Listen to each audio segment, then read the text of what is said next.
Saludos mis hermanos queridos, bienvenidos al estudio de la palabra de Dios. En esta oportunidad estamos repasando en la guía de estudio la misión de Dios, nuestra misión. Esta semana estábamos estudiando justamente la misión en favor de los poderosos. Qué interesante. Vamos a ver en la biografía de algunos hombres poderosos de la antigüedad registrados en la Biblia, y a través de su experiencia vamos a aprender acerca de cómo llegar a personas en posiciones de poder, personas en clase alta, personas ricas, poderosas, que también necesitan, por supuesto, la salvación de Dios. Vamos a orar. Querido Padre, gracias por juntarnos una vez más para repasar estas lecciones extraordinarias de tu palabra que nos enseñan cuál es nuestra misión y cómo podemos llevarla a cabo. Bendícenos en este estudio, lo suplicamos en el nombre de Jesús. Amén. Amén. Bien, gracias a todos por estar aquí en este repaso semanal del estudio de la palabra de Dios. Vamos a ver entonces cómo Dios también alcanza a gente, está en posiciones muy elevadas de poder. El primer caso que vamos a ver es el de Nabucodonosor. Su historia está registrada en el libro de Daniel, parte de su historia, y especialmente vamos a enfocarnos en el capítulo 4, en el que Nabucodonosor tuvo una experiencia particular, además de las que ya había tenido, pues ya había escuchado del profeta Daniel la interpretación de un sueño que a él lo perturbó muchísimo. Pero ahora hay otra experiencia más que Nabucodonosor tiene. Va a tener otro sueño. Interesante cómo Dios puede hablar a través de sueños a personas que incluso no están dentro del redil, por decirlo de alguna manera, no están dentro del pueblo de Dios, no está dentro de sus seguidores, y sin embargo Dios también puede escoger hablarles de manera particular o especial, extraordinaria, en este caso a través de un sueño. Pues bien, Nabucodonosor tiene un sueño donde ve un árbol que crece enorme, gigante, es un árbol que sirve de abrigo para muchos animales, para las aves, etcétera, etcétera, pero en algún momento ese árbol es cortado, su tronco ya muy reducido queda atado con cadenas a la tierra, y entonces Nabucodonosor queda perturbado con ese sueño, y ahí aparece Daniel entonces para darle la interpretación y enseñarle una lección interesante a este hombre, ¿no? Voy a mencionar algo que es interesante, que es importante y tiene que ver con lo que está pasando aquí. Nosotros reconocemos a Abraham como el gran predicador del monoteísmo. Recuerdan que hablamos de Abraham en las primeras lecciones, las primeras semanas de este trimestre. Y Abraham es el gran predicador del monoteísmo, es decir, de la creencia en un solo Dios. Pero no solo existía en aquel tiempo el monoteísmo, sino que existía la filosofía opuesta o la práctica opuesta, que era el politeísmo. Entonces es la creencia en muchos dioses. Incluso algunos de esos dioses estaban relacionados con algún aspecto de la naturaleza. Había un dios para la fertilidad, había un dios del agua, un dios del fuego, el dios de la fertilidad masculina, es decir, de la fertilidad humana. Había un dios para cada cosa. Entonces los hombres, pues su imaginación, por temor y por muchas cosas, creaban cualquier cantidad de dioses. Ese es el politeísmo. Pero también existía otra tendencia, que es el enoteísmo. En el enoteísmo, una persona podría creer en muchos dioses, aceptar la existencia de muchos dioses, pero tener un dios en particular o especial. Así sucedía en muchas culturas paganas en los tiempos bíblicos. También se practicaba el enoteísmo. Se podía tener un dios principal, aun cuando se reconocía o se aceptaba o se creía que habían otros dioses, y hasta podría dárseles culto también, pero había uno que era como el principal. Parece ser que esta es la tendencia de Nabucodonosor. Nabucodonosor probablemente tenía como dios principal a Marduk, un dios muy importante en Babilonia, pero creía al mismo tiempo que existían otros dioses. En cambio, el monoteísmo hebreo es absoluto, es exclusivo. Existe un solo Dios, los demás realmente no son dioses, son imaginaciones humanas. Y en varios lugares de la Biblia conseguimos esta reprensión en contra del politeísmo. Pues dice, son dioses inventados por el hombre, tienen pies pero no caminan, tienen ojos pero no ven, es decir, son ídolos nada más, pero no tienen ningún poder. En cambio, el único Dios verdadero y creador de todas las cosas es Jehová, el Dios de Israel. Así que aquí tenemos a Nabucodonosor con esas creencias particulares, en este caso el enoteísmo. De cualquier manera era un creyente y eso es importante tomarlo en cuenta. Él es un hombre poderoso, es un gobernante supremo de una potencia mundial como es Babilonia en ese tiempo, pero él era un hombre creyente. Así también hoy nosotros vamos a encontrarnos con muchas personas poderosas, gobernantes, que también son creyentes. Tienen algún tipo de inclinación religiosa. Algunos son abiertamente practicantes de un culto, bien sea católico, algunos son protestantes, otros pueden tener otro tipo de creencia, algún tipo de religión oriental, etcétera, etcétera. Pero muchos de ellos son creyentes. Algunos pueden ser que sean agnósticos, ateos, alguna cosa así, pero muchos son creyentes. Ese es un punto importante, ¿no? En este caso, en el caso de Nabucodonosor. Hay otra cosa más que podemos decir con relación a este caso de Nabucodonosor. Es que las personas poderosas son creyentes, pero muchas de ellas no son, digamos, no son practicantes o no son ganados a la idea de estar constantemente, digamos, en un culto, en un templo, como lo hace cualquier persona, ¿no? Es la tendencia, especialmente ahora postmodernista o postcristiana, como se le ha llamado, la gente quiere espiritualidad pero no quiere religión. Así que eso puede ser el caso de alguna persona que se encuentra en esta posición de poder.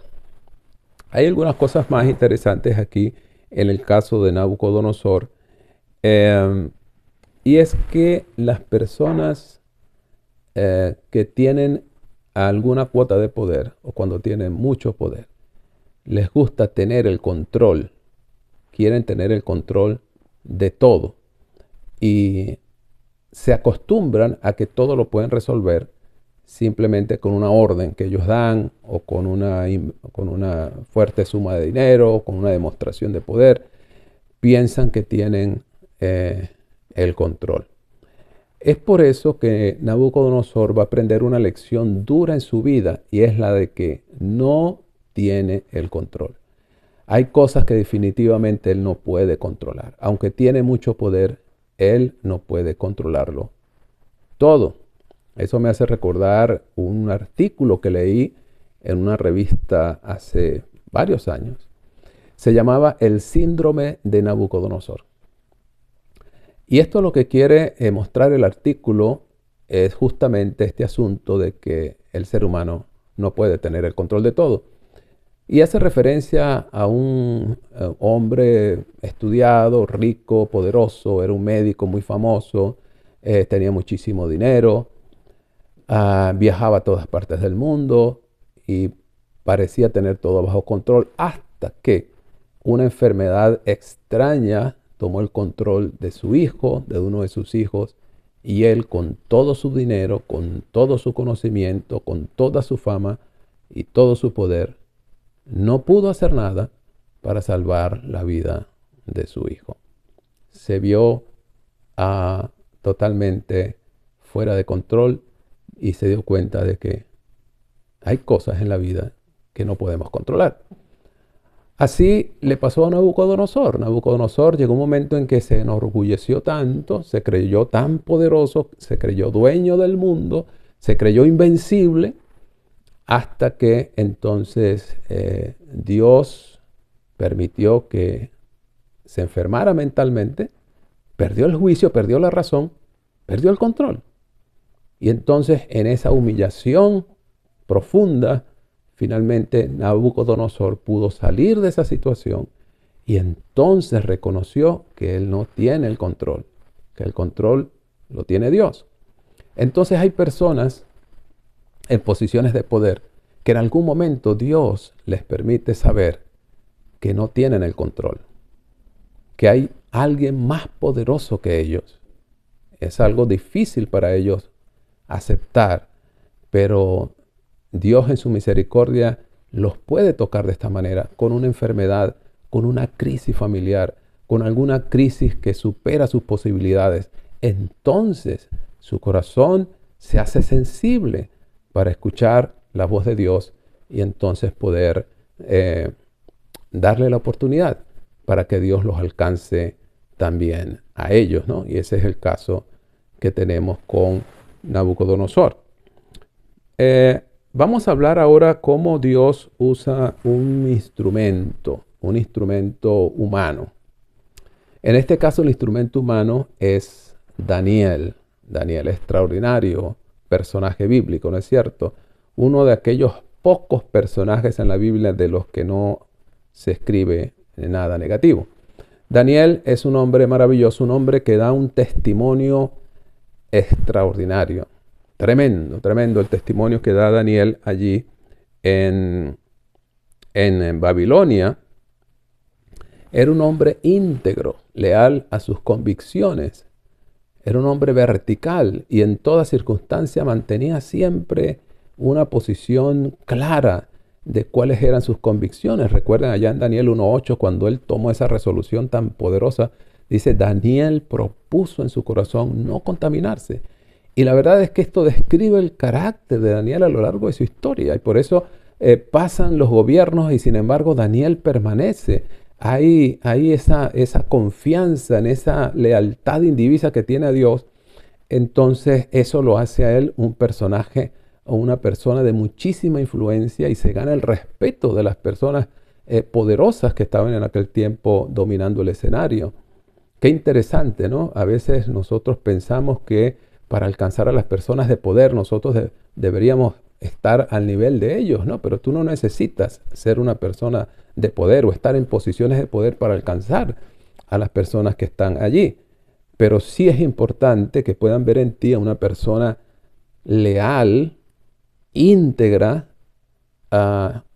que sepa permanecer leal y firme en sus convicciones bajo cualquier circunstancia. Esto va a ser de influencia tremenda para gente que está en posiciones de poder, como lo hizo Daniel en aquel tiempo, ¿no? Y su testimonio, por supuesto, impactó al rey. Sabía, él dice que contigo moran el espíritu de los dioses santos, decía Nabucodonosor. Recuerden que él era enoteísta, él creía en muchos dioses. Así que él podía aceptar y creer en el Dios de Daniel y al mismo tiempo seguir creyendo en sus dioses.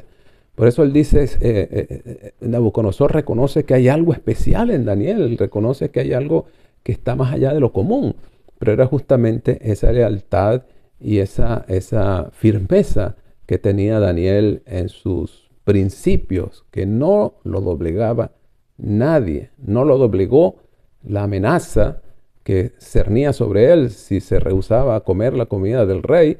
Sin embargo, él se propuso mantenerse fiel a sus principios cuando durante el tiempo de los persas también es amenazado bajo un decreto del rey de no adorar ni orar a ningún otro Dios. Daniel siguió haciendo lo que siempre hacía. Ese era Daniel. Y esas convicciones, esa claridad en sus convicciones, en sus creencias, va a producir un impacto en todas las personas que lo conocen, incluyendo el máximo jerarca de aquel imperio. Si nosotros vamos a ser instrumentos de salvación para gente poderosa, necesitamos ser también gente vertical, gente firme, gente que no transige, que no negocia sus principios. Eso es importantísimo y esa va a ser nuestra mejor carta de presentación. Y aunque los que nos rodean no se conviertan, aunque no acepten nuestras creencias, aunque no compartan nuestra fe, ellos siempre sabrán y deben saber que estamos dispuestos a vivir y a morir por nuestras convicciones. Y eso hace un impacto en las personas. Es la manera como Daniel entonces llega a impactar a este hombre, de manera que finalmente Nabucodonosor termina confesando que Dios es poderoso, que el Dios de Daniel es superior a todos los dioses. Recuerdo una historia en este momento de un gran empresario que en su compañía, su empresa, tenía un empleado, un sencillo obrero, que siempre le acercaba algún tratadito, algún literatura bíblica, y él la despreciaba porque él pensaba pues que eso era para personas débiles, para personas pobres, pero no para él, que era un dueño de una empresa, un hombre profesional, etc. Hasta que en una oportunidad su esposa tuvo inquietud por conocer más del libro de Apocalipsis, le llamó la atención ese libro. Y entonces este hombre, este empresario, recordó que en su empresa tenía un empleado, un obrero, que hablaba de la Biblia y de Dios. Entonces le interpeló y le pidió que si había alguien en su iglesia, quizás su pastor o alguna persona preparada, que pudiese venir a enseñarle a su esposa la Biblia, especialmente Apocalipsis. Pero este hermano fiel le dijo: patrón, yo puedo hacerlo, deme la oportunidad. Emocionado le dijo: deme la oportunidad. Y el empresario pues confiesa que él se sentía, digamos, avergonzado, humillado de que un obrero suyo fuese a explicarle algo a su esposa. Pero de tanto insistir, finalmente este hombre accedió. El caso es que nuestro hermanito fiel, un obrero sencillo, pero que tenía algo que este empresario no tenía, el conocimiento de Dios, fue a explicarle a esta señora la Biblia. El resultado fue que la señora terminó confesando su fe en Dios, se bautizó, se unió a la iglesia adventista, pero también lo hizo su esposo y también su hija. Así que miren todo lo que puede hacer una persona sencilla, pero con convicciones muy profundas. Así también este poderoso rey Nabucodonosor tenía mucho poder, mucha riqueza, muchos sirvientes, todo lo que podía aspirar un ser humano, pero Daniel tenía lo que Nabucodonosor no tenía. Daniel tenía el conocimiento del verdadero Dios, tenía la revelación de Dios, y entonces allí se la compartió a Nabucodonosor. Y bueno, no estamos seguros si la conversión de Nabucodonosor fue completa, ¿no? Pero sin embargo tenemos la confesión al menos de Nabucodonosor. Dice al final de la historia: ahora yo, Nabucodonosor, dice en Daniel 4:37, alabo, engrandezco y glorifico al Rey del cielo, porque todas sus obras son verdaderas y sus caminos justos, y él puede humillar a los que andan con soberbia, por supuesto, porque él mismo vivió esa experiencia. Entonces allí Daniel tiene algo que este rey poderoso no tiene. Tú también, querido hermano, tienes lo que a lo mejor un presidente de un país, un gobernante de una nación o de un estado no tienen. Y tú tienes el conocimiento de Dios, tienes la revelación de Dios, tienes el conocimiento de su palabra. Entonces puedes y debes compartirla con aquellos que no lo tienen, aunque estén en posiciones de poder. Bueno, vamos a ver entonces el segundo ejemplo que nos trae el estudio de esta semana, y es el caso de Naamán. ¿Qué tenemos aquí con Naamán? Con Naamán tenemos a un militar de alto rango. Fíjense, otra persona poderosa, ya no es un gobernante, pero es un alto jerarca militar. Es un oficial del ejército sirio. Hay una descripción interesante de este hombre, de este militar, y es que aquí se describe a Naamán con características bien interesantes, ¿no?, de su carácter. Dice que dice, son cualidades personales destacables. Era grande, de prestigio, era leal, era valiente, era además cortés y educado, era agradecido. ¿Por qué sabemos que era agradecido? Bueno, porque cuando va a encontrarse con Eliseo, lleva presentes, lleva una cantidad de ropa y de presentes, de oro, etcétera, para agradecerle a Eliseo lo que haría por él. Por eso sabemos que era un hombre muy agradecido. Dice también el texto que era un hombre grande delante de su jefe, ¿no? Del rey. Hay una versión que dice que era de prestigio, porque además era muy, muy valiente. Era un hombre de corazón noble y sincero. En fin, vemos cualidades muy lindas en el carácter de este hombre Naamán. Así que vemos entonces que este hombre muy poderoso, pero también tenía características, rasgos de carácter realmente destacados y maravillosos.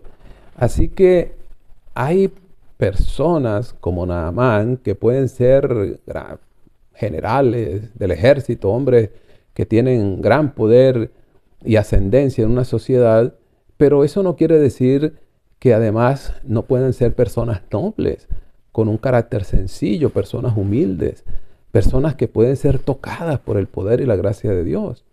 Eso debería animarnos a nosotros, ¿no? A veces, o muchas veces, o la mayoría de las veces, no llegamos a ciertas personas de cierto nivel, de cierto poder, porque las calificamos de una vez o las descalificamos. Tenemos prejuicios y a veces son más bien complejos nuestros, ¿no?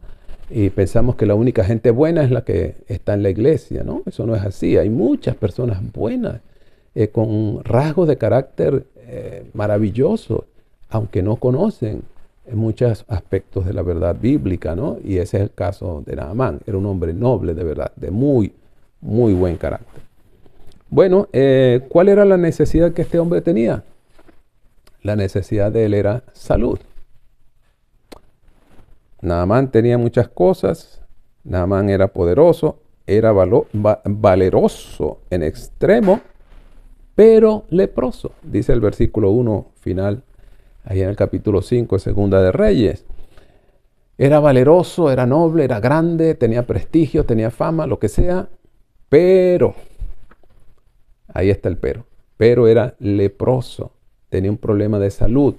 Y todo su poder, y todo su prestigio, y todo su dinero, y toda su fama no le servían para resolver ese problema. Y ahí es donde está justamente lo mismo que veníamos hablando de Nabucodonosor. Hombres poderosos, pero que no lo pueden controlar todo. Aquí está entonces Naamán, un hombre extraordinario. Naamán, un hombre maravilloso, un hombre bueno, un hombre poderoso. Pero había algo en su vida que él no podía resolver. Y era justamente un problema en su salud. Y aquí aparece entonces el instrumento humano. En el caso de Nabucodonosor, el instrumento fue Daniel. En este caso es una niña. Bueno, aquí hay dos instrumentos humanos, pero el principal, el que abre todas las puertas para que ocurra la transformación en Naamán, es una jovencita que es sirvienta. Fíjense, en una posición tan humilde. Una muchachita que ni siquiera sabemos cómo se llama. Era una esclavita que trabajaba justamente como servicio en la casa de Naamán. Y entonces esta muchachita, cuando escuchó el problema que tenía su amo, ella le dice a la esposa de Naamán que en Israel, en su tierra, en su país, hay un hombre, hay un profeta que le puede ayudar, que lo puede sanar. Qué lindo, ¿verdad? Cómo esta jovencita, aún en esa posición. Fíjense que ella fue llevada cautiva por los mismos sirios, es decir, que ella era víctima, digámoslo así, de los sirios. Y aún así, ella sin rencor, sin deseo de venganza, sin odio en su corazón, en el corazón puro de esa niña, quiere hacerle un bien a personas que le han hecho un mal, porque a ella la han privado de su libertad.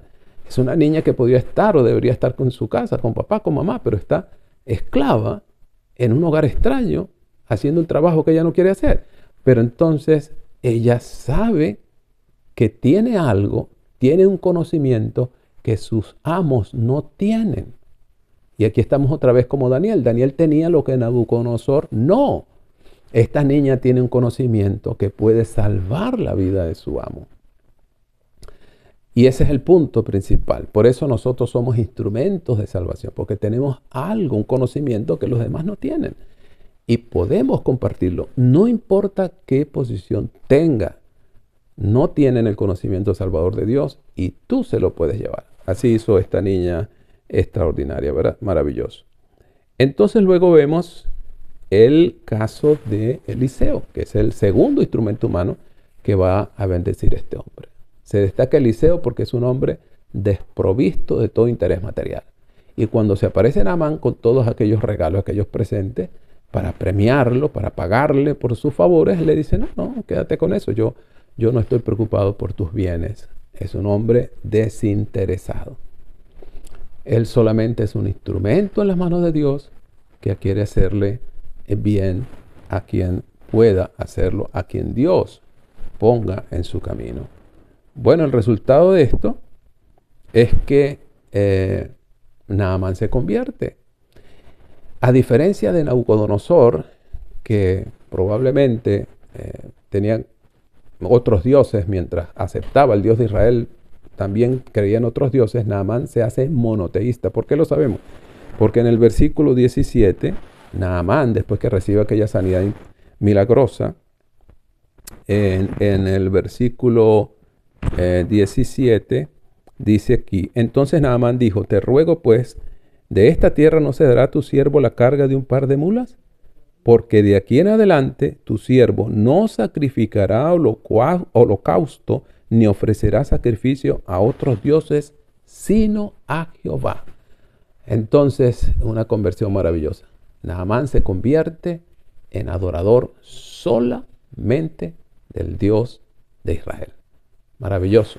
Este cambio total que tuvo este hombre gracias al trabajo de esta jovencita, de una esclavita, de una muchachita sirviente que supo actuar en el momento oportuno, sin miedo, sin temor, sin rencor, sin prejuicio. Dijo lo que sabía. Así también tú donde estés, no importa qué poderoso, qué importante, qué influyente sea la persona con la que trabajas o con la que te relacionas, di lo que sabes, dilo y deja los resultados a Dios. ¿No es cierto? Bueno, el otro caso que tenemos es el de Nicodemo. Nicodemo, un personaje del que este servidor ha predicado muchas veces. Tenemos su historia allí en San Juan capítulo 3. Nicodemo era un hombre religioso, un líder religioso. A diferencia de Naamán y Nabucodonosor, que eran hombres dedicados a otros oficios, Nicodemo estaba dedicado al oficio religioso, pues era miembro del Sanedrín, la corte de justicia más alta del pueblo judío. Era un rabino, es decir, que era un maestro de las escrituras. Era fariseo, de formación farisaica, educado en las escuelas fariseas de su tiempo. Era un hombre conocedor de la religión, conocedor de todos esos aspectos. Así que aquí también tenemos un caso de un hombre sumamente poderoso, pero que esta vez, a diferencia de Naamán y el rey Nabucodonosor, que necesitaron instrumentos humanos que los llevasen a Dios, en este caso Nicodemo es quien va directamente, él mismo va a Jesús. Así también hay personas hoy, y las ha habido siempre, que por su propia iniciativa tienen suficiente conocimiento, tienen los medios para ellos mismos llegar, ellos mismos buscar el camino. Y es el caso de Nicodemo, quien directamente, él personalmente, se dirige a Jesús, aparta una cita con él y amparado en las sombras de la noche, porque no quiere que sepan, que los demás sepan lo que está haciendo, decide conversar con Jesús porque siente que la necesidad de hablar con él, sabe que Jesús tiene algo que él no tiene, algo que él necesita. ¿Cuál es la necesidad de Nicodemo? nacer de nuevo. Nicodemo necesita conocer la esencia de la salvación, necesita conocer realmente de qué trata la salvación. Este hombre tenía muchas cosas, tenía mucho conocimiento, tenía información, tenía prestigio, era un hombre respetado en la sociedad, era un hombre influyente, rico, poderoso, pero no sabía cómo obtener salvación. Así que su necesidad fue suplida directamente por el mismo Jesucristo. Y sabemos por la Biblia que Nicodemo se convirtió en un seguidor de Jesús al principio, en secreto, pues desde el Sanedrín. Él algunas veces, allí en Juan 8 está el relato que él trató de intervenir, en Juan 7, perdón, trató de intervenir por Jesús, porque él amaba a Cristo y aprendió a seguirlo primero en secreto, pero después se hizo un seguidor público de Jesús, ¿no? Al punto que incluso allí, pues en la sepultura de Jesús, Nicodemo contribuyó con sus recursos para embalsamar el cuerpo de Jesús y darle un trato honroso en su sepultura. Así que en el caso de Nicodemo, tenemos pues una conversión directa porque conoció a Jesús personalmente. El resultado fue una conversión completa de su vida. Pero muy importante que hay personas también hoy que pueden tener conocimiento, personas de otras denominaciones religiosas distintas a la tuya o a la mía, y que sin embargo están allí buscando a Dios. Quiero contarte un breve testimonio. Por cierto, en días recientes tuve una campaña aquí en una iglesia en la Florida y vimos bautizarse a una familia completa. Y el testimonio fue tan lindo porque esta gente estaban militando en una iglesia. Él, el hombre de la casa, el esposo, muy estudioso de la Biblia, un hombre temeroso de Dios como Nicodemo, y por su propia cuenta encontró en la Biblia una verdad que su pastor, que su iglesia no le habían revelado, y es el tema del sábado. Él encontró esa verdad tan maravillosa y empezó a empaparse de eso. Empezó a hacerle preguntas a su pastor, no le pudieron responder. Su iglesia no le dio respuestas hasta que alguien le dijo que había por allí una iglesia que parecía que guardaba en el sábado, y él se acercó por primera vez a una iglesia adventista. Bueno, tuvimos el privilegio de verlo bautizarse en esta campaña que este servidor tuvo recientemente acá en la Florida.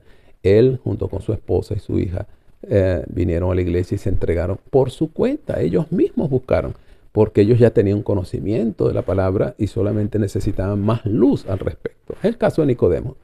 Así también hoy el Señor está obrando en muchas personas que tienen un conocimiento inicial, pero quieren avanzar más, y ellos llegarán por su propio esfuerzo al camino del Señor. Va a depender de nosotros recibirlos con cariño, con amor, y ayudarlos a conducir en ese proceso de su salvación. El otro caso que tenemos aquí esta semana es el caso del joven rico. Su relato está en Mateo 19. Es el relato de un joven de clase alta. Una vez más, un hombre de clase alta, un muchacho con mucho dinero, que probablemente había nacido en cuna rica porque no tenía edad, ¿verdad?, para haber amasado tanta fortuna en una vida tan corta. Seguramente había nacido en familia rica. Así que este muchacho pues estaba acostumbrado a tenerlo todo, y entonces se acerca a Jesús con esa pregunta, ¿no? Dice en el versículo 16 de Mateo 19, entonces vino uno y le dijo, Maestro, bueno, ¿qué bien haré para tener la vida eterna? ¿Qué debo hacer para tener vida eterna? Es una pregunta interesante, parecida a la que vimos la semana pasada de aquel doctor de la ley que le hizo una pregunta similar a Jesús. Jesús lleva a este joven haciéndole primero ver, bueno, guarda los mandamientos. Jesús sabía lo que él le iba a responder y dice, bueno, todo eso he guardado desde que soy, desde siempre, yo siempre lo he guardado. Pero entonces Jesús lo invita a dar un paso más allá y le dice, bueno, vende todo lo que tienes y dáselo a los pobres. Y allí es donde el muchacho lamentablemente fracasó. Era muy duro para él, muy difícil abandonar esa posición que tenía. abandonar sus riquezas, sus comodidades, o compartirlas siquiera con los más necesitados, era algo que estaba más allá de sus expectativas. Y el resultado es negativo. Este joven, hasta donde sabemos por el relato, pues le dio la espalda a Jesús, porque apreciaba mucho sus riquezas y su posición. Bueno, tenemos que entender que el Evangelio, o las personas son así, el Evangelio no es aceptado por todo el mundo. Algunos, lamentablemente, pues darán la espalda. ¿Cuál era la necesidad de este muchacho? La necesidad de él era un cambio de su carácter. Y ese cambio no estuvo dispuesto a hacerlo. Esa era su necesidad, pero no estuvo dispuesto a pagar, de alguna manera, por decirlo de alguna forma, el precio. Es decir, entregarse completamente a Jesús. Probablemente Jesús no le iba a pedir a él que se quedara en la ruina, simplemente estaba probando su corazón, si estaba dispuesto a compartir lo que tenía, si estaba dispuesto a desprenderse de eso. Jesús quería enseñarle a él que el reino de los cielos es más valioso que cualquier posesión terrenal. Y entonces donde esté nuestra lealtad, donde esté nuestro tesoro, allí va a estar nuestro corazón, dijo Jesús también, ¿verdad?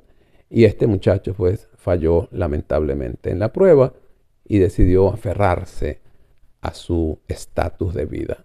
Así pasa hoy también. Pues mucha gente poderosa y rica prefieren aferrarse a eso, aunque es perecedero, pero prefieren eso que la vida eterna. Siempre serán decisiones y Dios respeta la decisión de cada quien. El último caso que tenemos es también de un hombre rico, en este caso Arimatea, José de Arimatea. José de Arimatea. Era un hombre rico, es un relato que está en los 3 evangelios sinópticos, Mateo, Marcos y Lucas. Por ejemplo, Juan nos informa que era un discípulo secreto de Jesús, seguía a Jesús a escondidas, no lo hacía públicamente. Lucas en 23:50 nos informa que era un hombre miembro del Sanedrín, así que era compañero de Nicodemo, se conocían, trabajaban juntos en ese tribunal, José de Arimatea, pero además nos informa Lucas que era bueno y justo. ¿Recuerdan lo que dijimos de Naamán?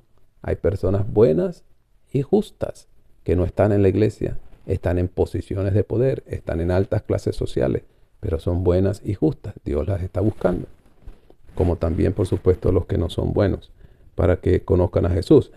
Dice en Marcos, nos informa, en 15:43 nos informa Marcos que él esperaba el reino de Dios. Esperaba el reino de Dios. Así que era un hombre creyente, al igual que Nicodemo, solo que no tenía la verdad, no tenía el conocimiento de Jesús todavía. Y además nos informa Marcos que era valiente, porque entró osadamente y le pidió el cuerpo de Jesús a Pilato. Era un hombre que estaba dispuesto a cualquier cosa cuando tenía convicciones profundas en su corazón.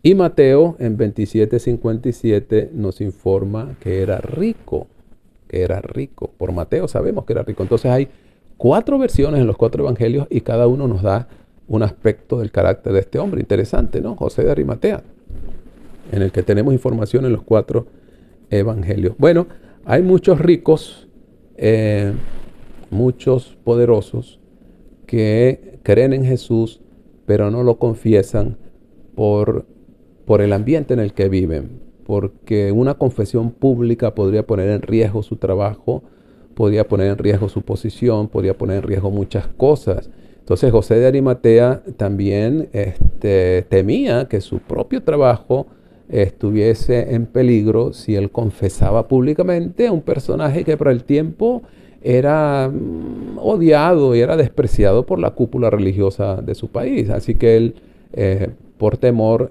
guardó secreto y prefirió no confesar públicamente a Jesús.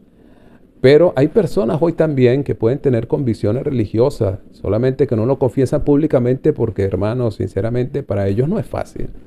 Para usted, si nació en la fe, o para mí, en el caso que nací en la iglesia, pues para mí es sencillo. Para otras personas que quizás no tienen mucho que perder, pues también les fue sencillo confesar a Jesús públicamente y hacerse cristianos delante de todo el mundo. Hay personas para quienes no es fácil. Hay personas para quienes una confesión de esa naturaleza sería bastante complicado. Hay que tener paciencia con ellos y saber que en su momento ellos lo harán. Pero incluso desde las sombras, ellos aportan, ellos ayudan a la causa de Dios con su dinero y con su influencia. Y a veces es preferible que permanezcan así en secreto para que puedan ayudar, desde la posición donde están, puedan ayudar a la causa del Señor con sus recursos, con su influencia en esas esferas de poder donde ellos se mueven, ¿no? Dios está usando personas hoy en esa posición. Y es el caso de José de Arimatea. Pero bueno, en este caso José pues fue seguramente más adelante un confesor público de Jesús. Qué interesante, ¿no? Estos casos bíblicos de la palabra de Dios. Bueno, que el Señor nos ayude, hermanos. Vamos con fe, vamos como Daniel, como aquella jovencita, aquella niña esclava, seamos leales, digamos lo que haya que decir en el momento, que el Señor nos muestre las oportunidades en las cuales podemos actuar para confesar a Cristo delante de la gente poderosa, de la gente rica, de la gente influyente, porque esas personas también necesitan a Cristo y la iglesia necesita de esas personas para que con su influencia y su poder ayuden. Fíjense en el caso de la sepultura de Jesús, de no haber sido por José de Arimatea, que intervino para prestar su propia tumba, ¿no? Porque esa tumba donde colocó a Jesús era de su propiedad. Y esa tumba, entonces allí pudo descansar temporalmente, por muy breve tiempo, el cuerpo de Jesús, cumpliendo aquella palabra de Isaías 53, ¿no? Y se dispuso con los impíos su sepultura, más con los ricos fue en su muerte. Porque realmente a Jesús le esperaba la fosa común, que era donde terminaban los cuerpos de los crucificados. Pero era gente tan despreciable, un crucificado, que ni siquiera se le daba una sepultura honrosa. Pero entonces José de Arimatea interviene y con su dinero y con su poder y su influencia interviene Nicodemo también y le dan un honroso descanso temporal de unas breves horas al cuerpo de Jesús. Así también hoy necesita la iglesia de Cristo, necesita gente como José de Arimatea, como Nicodemo, gente influyente, gente con recursos, gente con conocimiento intelectual, gente con influencia para que esta obra avance. Así que es parte de nuestra responsabilidad también. Que Dios nos ayude y nos coloque en posiciones de influencia tal que podamos compartir la fe incluso con los poderosos también. Vamos ahora para terminar.